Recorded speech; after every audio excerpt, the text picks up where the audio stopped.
Мне повезло. Я нашел то, что любил делать в раннем возрасте. ВОЗ и я начали работать над продукцией Apple в гараже моих родителей, когда мне было 20 лет. И вот мы усердно работали, и за 10 лет Apple выросла из нас двоих в компанию за $2 миллиарда с более чем 4000 сотрудников. Мы только что выпустили наше лучшее творение Macintosh. Годом ранее мне только исполнилось 30 лет, и меня уволили. Как вы смогли уволить с компании, которую вы основали?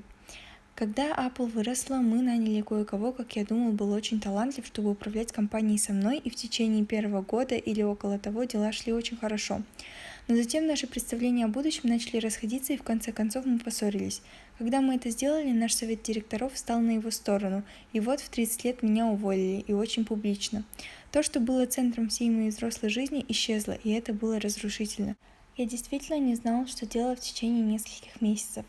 Я чувствовал, что подвел предыдущее поколение предпринимателей, что я уронил эстафету, когда она передавалась мне.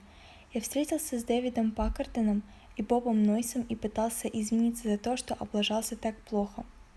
Я был очень публичным провалом, и я даже думал убежать из долины. Но что-то вдруг медленно начало расцветать во мне, я все еще любил то, что я делал.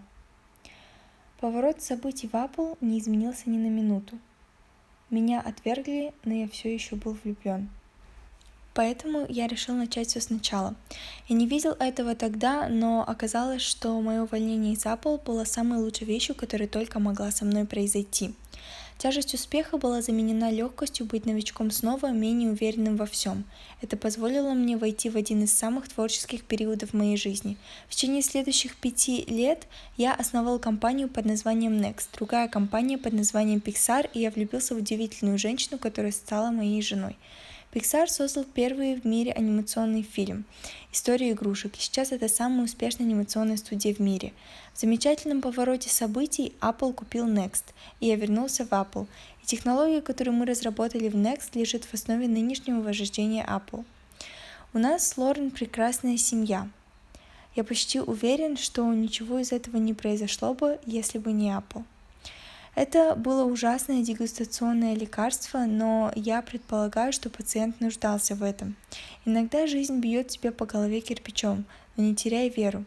Я убежден, что единственное, что меня удерживало, это то, что я любил то, что делал. Ты должен найти то, что любишь, и это также верно для вашей работы и для ваших любимых.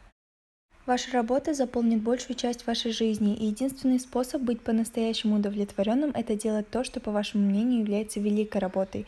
Единственный способ сделать большую работу – это любить то, что ты делаешь. Если вы все еще ее не нашли, то продолжайте искать и не сдавайтесь. Как и во всех делах сердца, вы узнаете, когда найдете это. И как и любые хорошие отношения, с годами все становится все лучше и лучше. Так что продолжайте искать и не останавливайтесь.